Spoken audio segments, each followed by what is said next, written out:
My next guest faced criticism when she starred on the hit Netflix show Indian Matchmaking in 2022, with some labeling her as selfish and stubborn. Take a look. I think there's many reasons I'm single. So I've dated some wonderful men, but I knew off the bat that they wouldn't work for my future. I do want to give the person a chance. And sometimes I see that they think they're really enjoying themselves, and I just want to go home. I'm like, get me out of here. Is my 55 minutes up?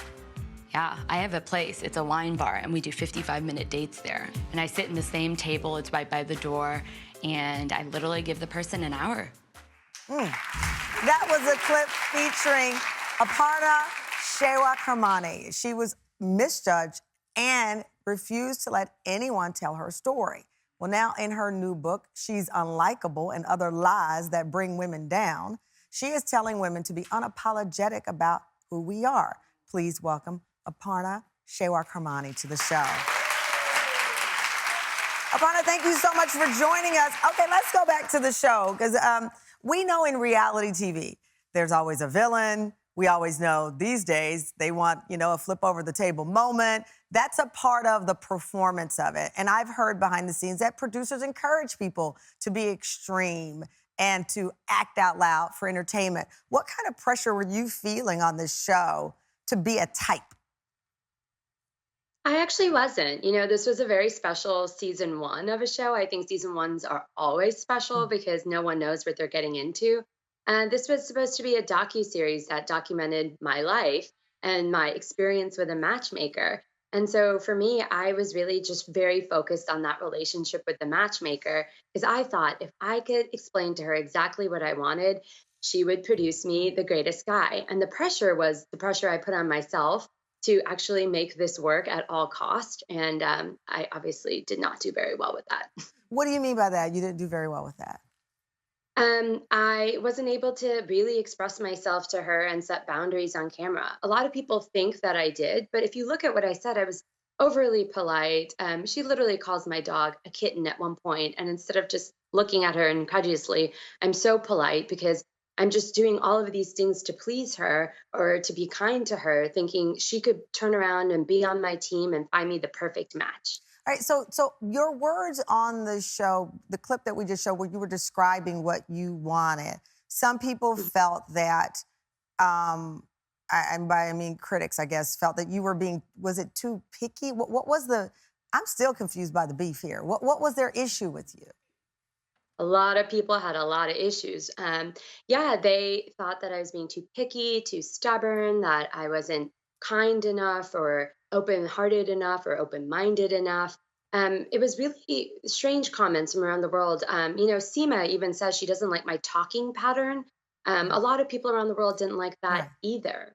Huh. They didn't even like the way I expressed myself. Were you discovering this in real time? Because obviously I have my phone usually. Somebody took it today. We're live. But usually I have my phone, and occasionally I'll glance at social media and I see comments of what someone might say. When the show started to air, the documentary started to air, when did you start to see the comments where people were not liking you?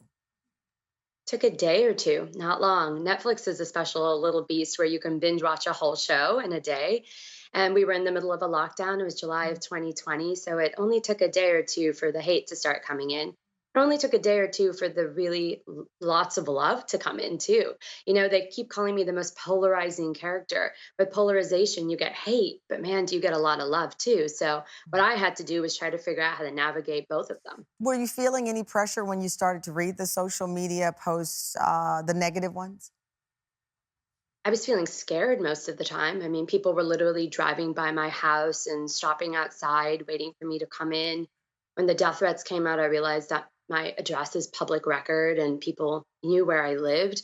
And that was most of the fear, like the real reality of, am I safe? Right. But otherwise, I was just mostly just astounded and shocked because I didn't resonate with the Aparna I saw on the screen.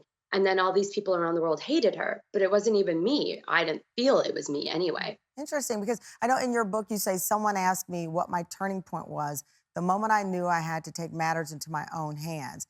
Candidly, as you refer to it, it was the death threat. So this people were watching the show. They were watching you describe what kind of person you wanted to date or be with, and it resulted in death threats. Mhm. Yeah. It was a really scary moment for me where I realized that this was bigger than anything I could have ever imagined. Some people somewhere hated me so much that they wanted to threaten my safety over my matchmaking experience that went south. I mean, for me, I didn't even understand it. I couldn't comprehend it. Hmm. Up next, Aparna's mother joins us. We talk more about what she says in this book. Lies that bring women down. What are the lies that bring us down after the break? Welcome back. We've been talking about pressure with Aparna Shewakramani, star of Netflix's Indian Matchmaking. She's joined by her mother, Jyotika, who also played a major role on the show. Thank you both for joining us. Aparna, talk to me a little bit about the pressure, that came culturally with trying to explain to viewers around the world how you view marriage, how it's seen traditionally within your family. What kind of pressure was that? Because you're taking people into your home, but you're also explaining culture. Yeah. You know, what's interesting is I never even thought about that when I was taping the show or how to portray that. I was just living out my own journey and my own truth. Well, that's And fascinating because the show is called Indian Matchmaking. I would have Mhm. first thought, okay, I'm explaining my culture because it's just not called matchmaking. They zeroed in on that name for a reason. So you Mhm. never thought Yeah, of it?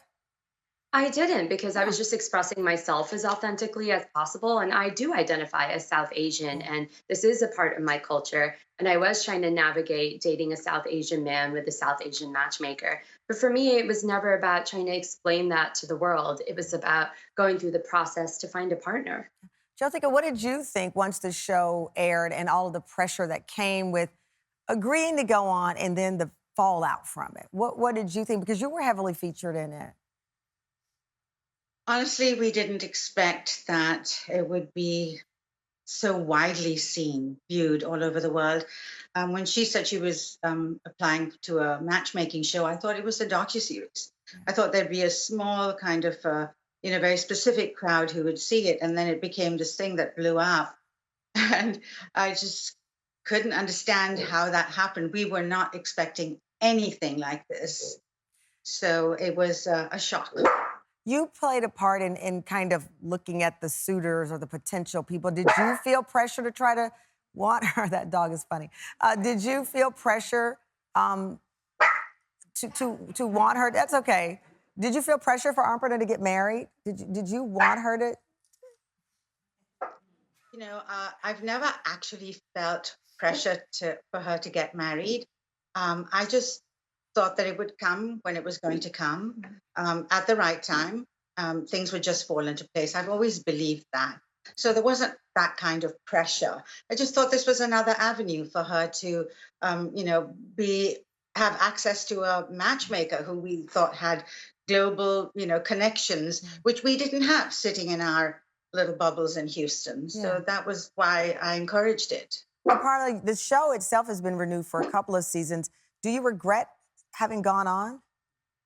Never.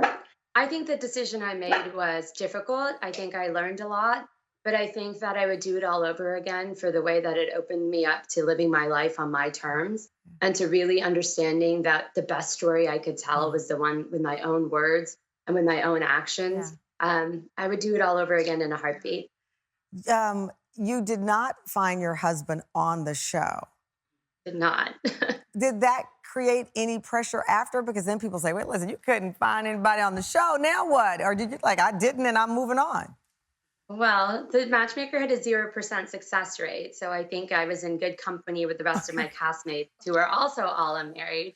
When there's a 0% success rate, we're all in this together.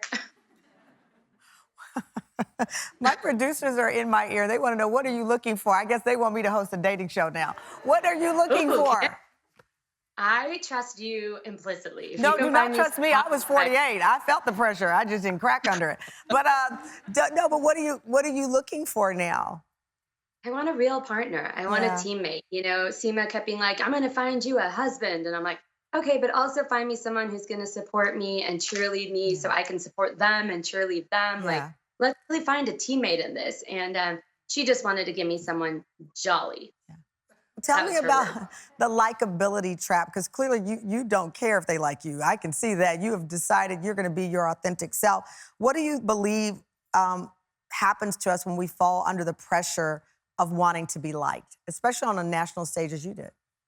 Yeah, so the book's called She's Unlikable and Other Lies That Bring Women Down. And the lies are that these reality shows often, but even our workplaces and social media will tell us if you're a strong, driven woman, if you are content in your life, if you are thriving in your career, have a good family and friends, and you want love, you don't deserve it because you were too strong, you were too driven.